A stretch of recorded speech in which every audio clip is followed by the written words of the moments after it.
So Scrap Heap exploded today. I was flying it on a G40 motor. It made it about 60 feet before the motor KO'd. And you can see it pretty much just wiped out the side of the rocket.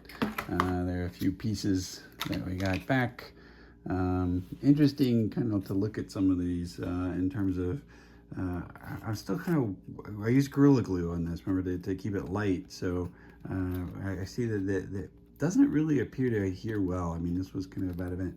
It does appear to adhere really well to the 3D print. So something to keep in mind. I might do a mix of Gorilla Glue and epoxy if I ever build another one.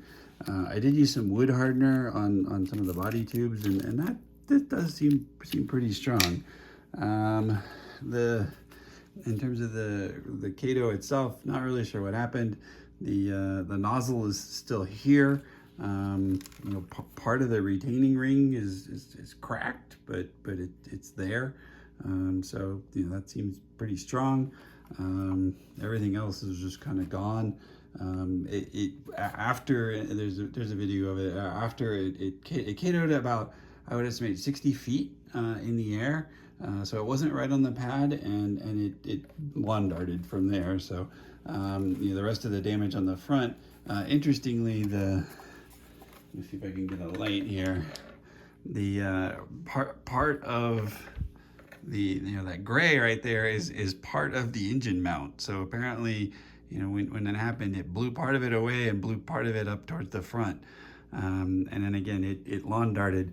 One thing that was nice is the Firefly holder was intact and held the Firefly in there, so I didn't lose my altimeter, and it wasn't damaged at all.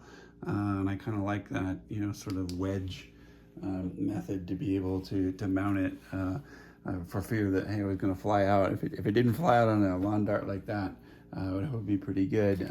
Obviously, the nose cone pieces were completely damaged, but again, a chance to kind of look at and see where the braces that I put in. This is where it cracked before.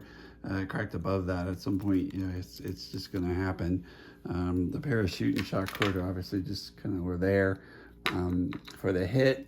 The nose cone itself, the locking ring was shattered, and the nose cone, the nose obviously was smashed into the ground. And had the brunt of the force from the body tube as well. So, but it wasn't completely collapsed, and in some ways it probably helped that it broke and absorbed some of the impact. But obviously the whole rocket is a complete trash heap from Scrap Heap now. So that's that.